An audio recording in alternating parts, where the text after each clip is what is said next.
Hey friends, welcome to the Garden of Mutual Delights. Welcome to our first show. We have some tech stuff that's still getting set up. My guest today is Amanda Kitchens, right over there in the yellow panel. So the format of the show is pretty informal. Let us know if you can hear us okay. We didn't really get much time for a sound check today, so we're doing the best we can on a tight time budget. Say something, Amanda. Hello, something. All right, so let us know in the comments if you can hear what we're saying, and once we get that, I will press on. Ah, yes. Yes, we can. We are both seen and heard. The verb is real. Bird is the word. Verb is the word. See, the weird thing is, because we're both being flipped, we have to do this to appear like we're looking at each other to you. So that's fun. So welcome to the Garden of Mutual Delights. This show is basically just so I can get a chance to talk to some of my friends who are amazing and passionate and brilliant. And today's guest is Amanda Kitchens. So one of the main themes of this show is, I believe one of the things that is utterly incredible is getting a chance to talk to somebody and hear about what lights them up, what they're passionate about. Hence, Garden of Mutual Delights. So Amanda, I wanted to talk to you a little bit about music because that's your primary passion. And for those of you who don't know, Amanda Kitchens is a singer-songwriter. She's been in a number of really wonderful bands, including The Inheritance and Cantiga. A couple of years ago, came out with a wonderful album, If This Is Love, Kill Me Now, and she has a new album coming out very, very soon in the next year. So without further ado, Amanda Kitchens. Hey, y'all. How's it going? So, Amanda, your love affair with music goes back through most of your life. Would you like to talk a little bit about how that started for you? Oh, sure. Well, I actually started with dancing first. My mom put me in ballet when I was 4, but she started piano lessons when I was 7, and I took piano lessons till I was about 12 or 13, and then my teacher said, I've taken you as far as I can, you need to find another teacher. But I didn't actually find one, but at that time I was already in the band program in school. I played clarinet the first year. Since I was left-handed, they said I would make a lousy drummer, so they put me on my second choice, which was clarinet. I didn't really enjoy that much, to be honest, so I moved to bass clarinet from 7th to 12th grade, and I still have one today. But they wouldn't let me march with the bass clarinet. They wanted me to be on the clarinet, which I refused, because if you've ever heard a middle school clarinet, you'd understand why I wanted to get as far from them as possible. So I learned the sousaphone. I took a book home between 8th and 9th grade, and I learned the sousaphone so I can march with that. My dad had played tuba, so. And I didn't pick up guitar till I was 18 or 19 when I dropped out of UT and was trying to figure out what to do with my life. So, initially, when you were writing your own stuff, you were mostly writing on guitar? When I started writing, yes. I was mostly doing poetry when I really started. And I used to go to a lot of poetry open mics in Austin, like in and around Ruta Maya. You could go to a poetry open mic just about any night of the week at that time. So I was pretty lucky with that. That's actually where I met our dear mutual friend, Eric Teixeira. He was one of the musicians. They used to call him Eric the Orchestra, because Eric would just, he'd back up all the poets if they were like, oh, I need this mood, and Eric would play the song and back them up at the open mics. It was pretty cool. Yeah, that is pretty cool. Yeah. So, you now usually talk about the accordion as being your primary instrument. So how did that happen? Well, at the time I'd been playing guitar for about 5 years. I was about 24 or 25. I was in the first band that I'd ever performed in, which was the Electric Mountain Rotten Apple Gang. I performed with Mr. Adam Kobatich. He was the banjo player. I'd met him at Kerrville Folk Festival, and, summer romance, we fell in love. I joined his band, and he actually bought me an accordion for Christmas one year. Granted, it wasn't the fanciest accordion. I think he bought it from another accordion player, Jenny Mansfield Peel out of Dallas, I think he spent, he didn't buy it for any more than about $30 from her. It was an old Scandali, and it wasn't the best thing, but it was good enough to learn on. And within a year, I surpassed my 5 years on guitar on the accordion. And I was like, I've been wasting my life. This is what I should have been playing the whole time. You just never know what you're going to have an affinity for until you try it. Yeah. Well, by that time, I mean, you were already an accomplished multi-instrumentalist by that point. That's right. So, I can imagine that when you picked up an accordion, there was something about that that maybe felt like freeing, or like. It did feel a little bit freeing because, I mean, learning music is just like learning any other language to me. You know, it just takes a lot of time to just like really get integrated and figure out. And when you can find, you know, an instrument you can speak through, that makes it a lot easier. It's just, it is a very freeing thing, indeed. Yeah, so resistance kind of breakdown. It looks like we have a question in the comments. Okay. Do you think the piano lessons helped with the accordion?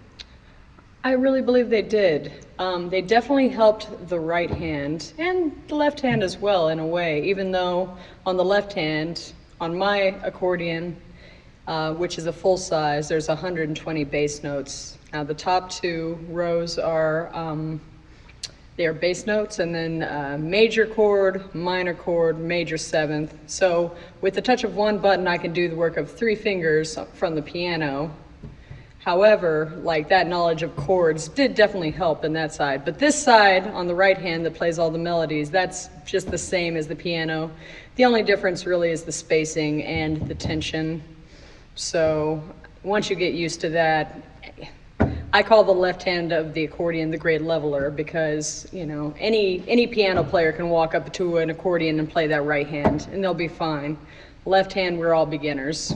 Yeah. So. Well, isn't that kind of true on the piano as well? I mean, the left hand for most people is rough to get like the really good bass notes, which is why some of the jazz greats are what they are. That's very true. And yeah, it does take a lot of people more time on the left hand. I fortunately was born left-handed. I mean, fortunately in this time was born left-handed. I keep thinking I've got a stripe in my eye, I'm left-handed, I've got this red hair. I probably would have been burned or drowned as a child otherwise in another time, but here I am. I can just witch out with myself. That's right. It's nice. So when you started, have you done much writing on the accordion? Like, what does your writing process look like after finding the accordion and recognizing that as like your maybe true musical voice or best affinity?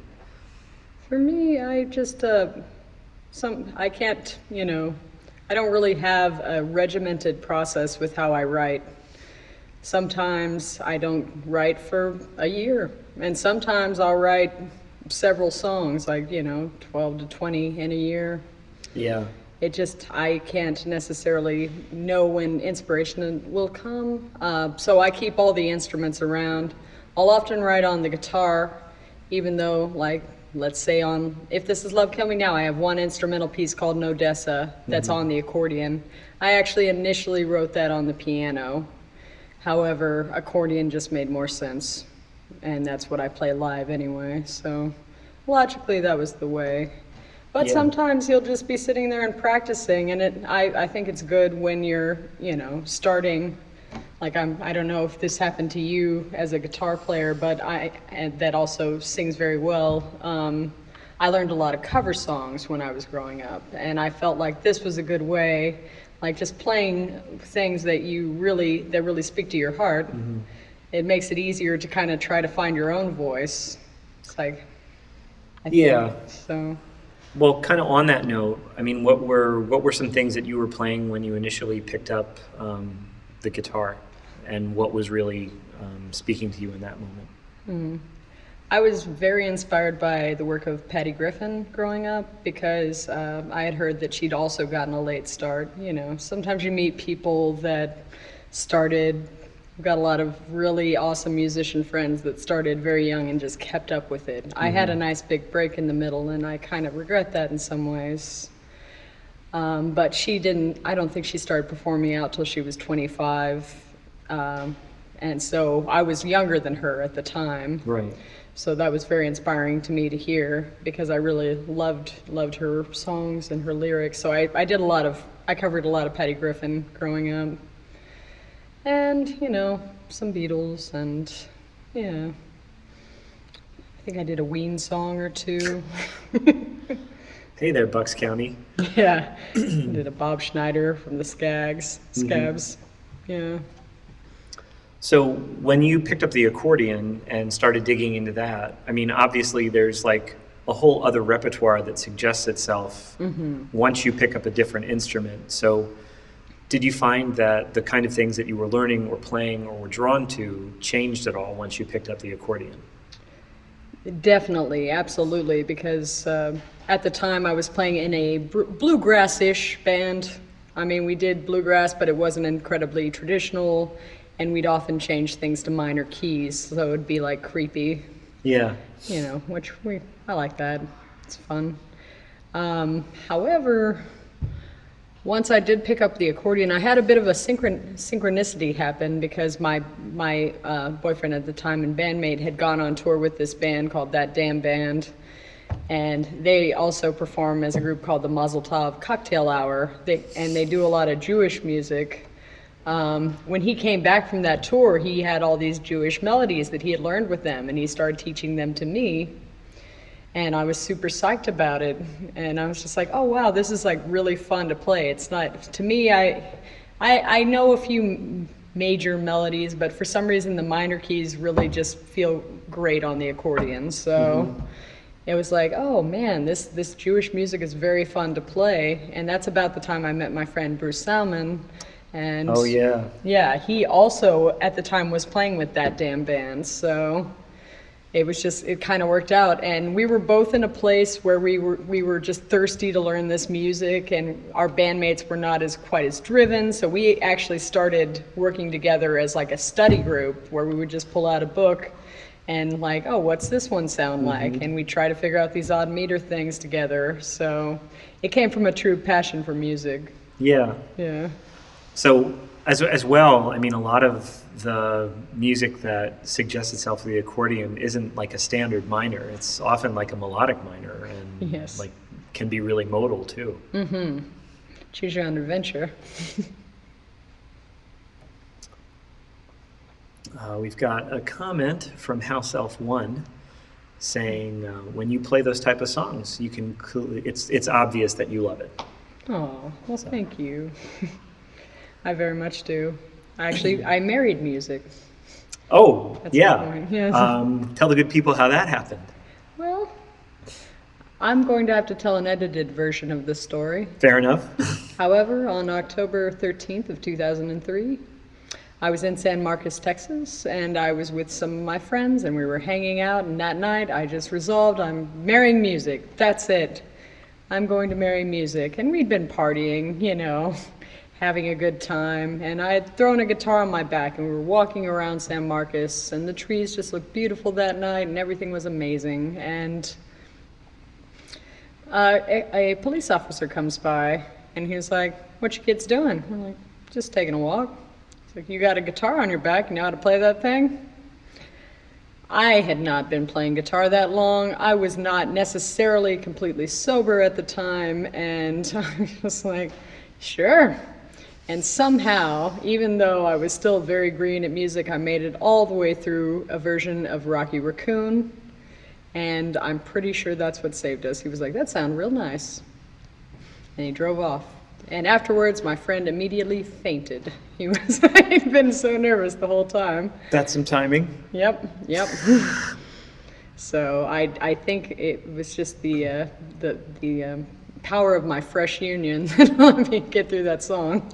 Yeah. So you've had lots of good years with music now. I have, yes. Yeah. The comments are saying that's a great story. Oh, thanks.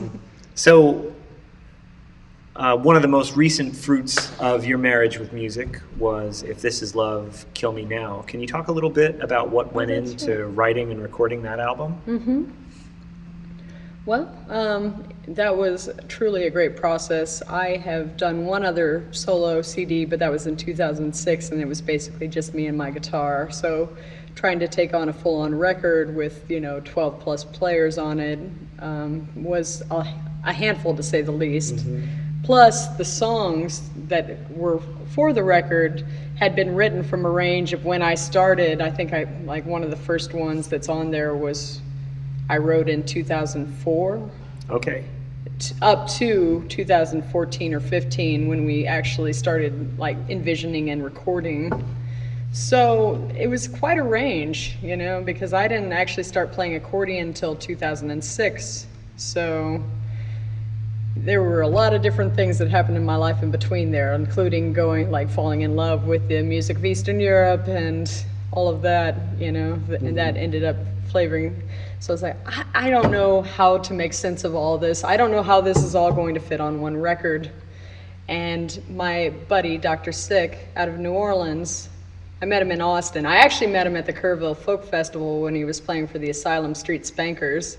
He had a mohawk, the only kid walking around with a mohawk, just all attitude, you know.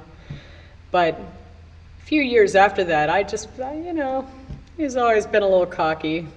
But a few years after, while we were having a conversation, I realized that he remembered details from days that I didn't even think he was paying attention to. And I realized he was legitimately listening. Yeah. And we were on several recording projects, including the Electric Mountain Rotten Apple Gang, where he would come in and play on the record. And we did a few one-offs where I would go in first and then he'd record right after me. And I noticed that sometimes, like if I'm soloing, he would just take something, like a part of my solo, and he would make that into a section. It would just he would build off that, he would make harmonies, and then all of a sudden I was just like, wow, that's turned into way more than I could have envisioned. Yeah. And I just thought that he would make a really good producer. He'd never produced a record that wasn't one of his own bands. Oh, wow. So this was a big deal for both of us. Yeah. Yeah. Very cool. And I was right. He did a great job. He wrote the string quartet parts for it. He picked all the right people. We had Michael Rubin on harmonica, who's one of the best harmonica players in Austin, if you ever get a chance to see him. And Michael, I quote him all the time, even though we haven't had as many interactions as I would have hoped for. But one thing he says about Sick is he's very much like Ellington in that he will just find the strengths of his players and play off of that. Oh, you're really great at this thing, so let's feature that here. You know, it is a great strength to have, just to be able to recognize. Oh, for sure. Yeah. For sure. That's amazing. Yeah. So you just finished up recording a brand new album this year, and actually it's kind of looking like there might be more than one. Do you want to talk a little actually, about... I would like to not touch on that today. Okay, that's fair. If possible. That's not actually public knowledge, so... Oh, sorry. Yeah, it's okay. That's okay. So, but yes, I'm very excited about all of the things coming to fruition this year, and looking forward to seeing what happens. Okay. Mm-hmm. So did you want to talk about I'll talk about the record that's happening. Yeah. Yes, please. Yes, absolutely. So I was very pleased. I successfully launched a Kickstarter last year to fund this record, and let me tell you, fundraising during a pandemic can be very stressful, especially while you're working at the Texas Renaissance Festival. It's just like, all right, about to go into a 3-day weekend, hope this campaign makes it, but we did. And it was great, and Sick scheduled us to record the week after I wrapped that 3-day weekend. So Monday, which is usually the day we just, lay in bed and we try not to do very much, that was the day I was driving to New Orleans to start recording this record. And to be honest, the first few days I did spend a lot of time on the couch sleeping because I was very tired.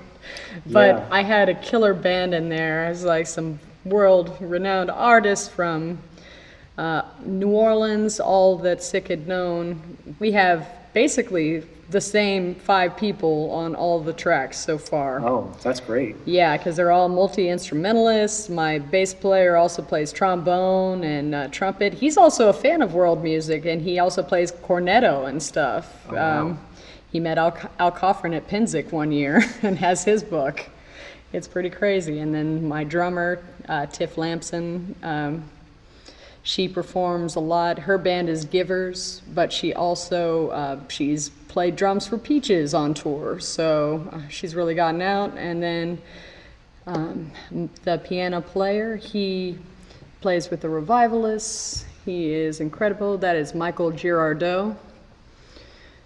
Very great player. They're all powerhouses, so I didn't mind keeping it to 5 players for this one. Yeah. We might bring in 1 or 2 people, but we really wanted to see if we could get away with doing it, because I think we had, 13 or 14 musicians on the last record, and they're all dear friends of mine that are all incredibly talented, but at the same time, it was nice to just let's see what 5 people can do, because that actually does make more sense also for the live setting, Oh, yeah. How will the show translate? Mm-hmm. So, Did you find that having the same 5 players on the new album made the album feel more cohesive, or is that not? I think it's so. I think it really, it did in a way, even though I will say the songwriting styles on this one, because I have a range of things that I like, it's still hard to make it cohesive all the way through as far as that goes. But then again, that is 6 jobs, so you make this make sense. It's great. Yeah. So, but yeah, it was good to keep it high and tight, as they say. Very cool. Yeah, and we worked at Marigny Studios in New Orleans. It was very nice. Mm. It was nice to be in New Orleans again, even though you couldn't do the normal things that you would do. The Spotted Cat was boarded up at the time because of the pandemic, so... But it was still nice to walk around. I do very much love that city. I've thought about moving there a million times. I never did, but, it has a big place in my heart. Yeah, it's an incredible place, and has such an incredibly rich musical culture, especially. Oh, yeah. Yeah.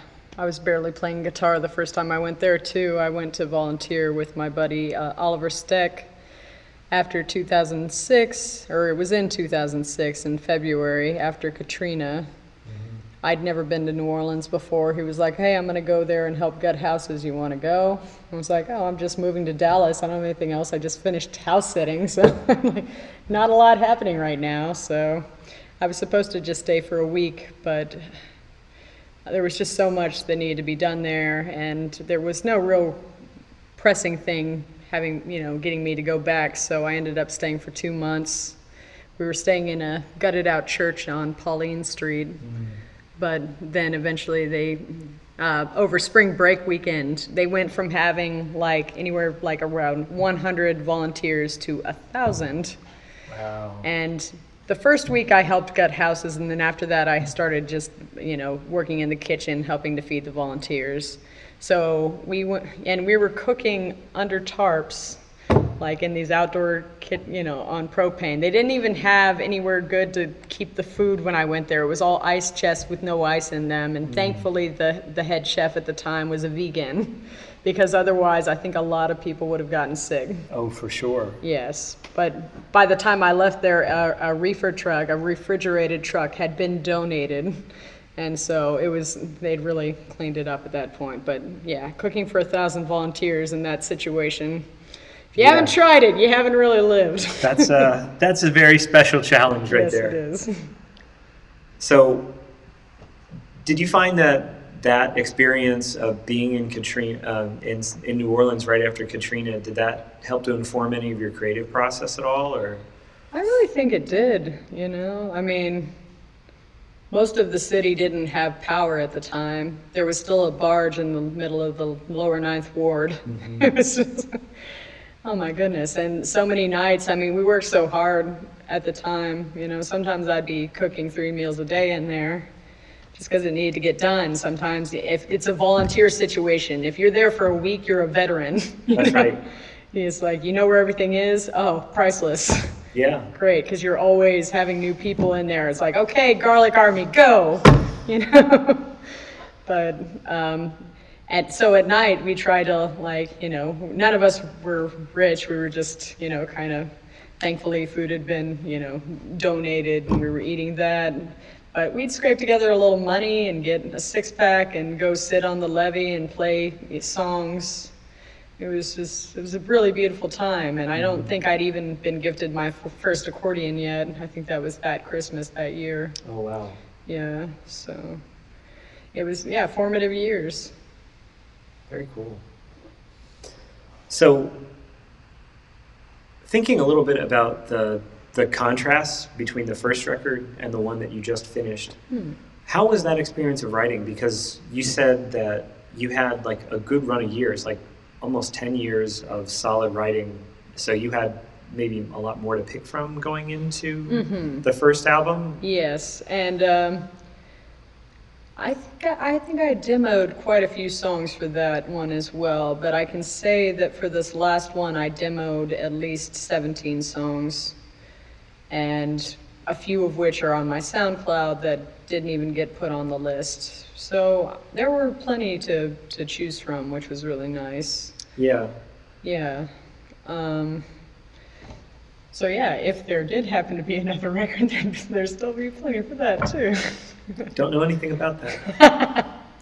Yeah. So in terms of selection, like what helped inform your decision about what songs made it on the record and what ones didn't?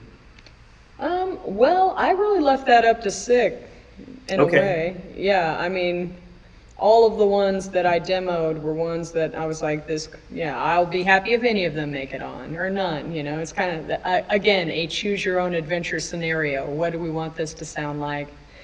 However, for this record, I'm kind of pulling off of some of my old influences of things I like to listen to, which people won't actually see me play live, but, you know, when I'm jamming out, like old school Tori Amos or Morcheeba or, you know, things like that. Lost Highway soundtrack. I like creepy music.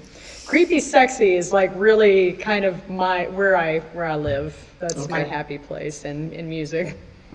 So there's going to be a lot of that influence on this one. Okay. Yeah. So when you kind of turned everything over to Sick, yeah. So House Elf 1 says she gets that. Oh, nice. Reads that loud and clear. I should be looking this way, even though you're not this way. Mirrors. So, when can we expect to see the new record come out? Well, I'm about to give an update about that, and I think that what we're looking at, what I've discussed, I've just hired my visual artist, or the artist that's going to be doing the art. I'll be announcing that very soon, who that is. We're looking to have everything pressed, ready to be pressed, June 25th. June 25th? That's right. All right. And, June 25th. Why don't we get the link to Amanda's website in the chat so people can get more information where they can get that record? That's right, all my links are on there. So, well, okay, so transitioning from the record, like what's going on right now? Well, right now I'm working with a band that I used to be a part of that we are reviving. It's called The Inheritance. And we do a lot of music of Eastern Europe and also a lot of original music. We've been performing for the last few weekends at the Sherwood Forest Fair, and we will be back at Sherwood for all of May. However, for the next 2 weekends, we'll be at the Scarborough Fair in Waxahachie, sharing a stage with Robin Casey from the Kamikaze Fireflies. So if you're in the area, please check us out. Very cool. Yeah. Well, thanks so much, Amanda. Oh, thank you, Jeremy. Thanks for... I'm looking this way so I can... That's good. That's a solid... Good? Does it look like solid. I'm looking at you? I have no idea because I'm looking somewhere else. All right. Well, friends, thanks so much for tuning in to the Garden of Mutual Delights. My guest today has been Amanda Kitchens. Do check out her music.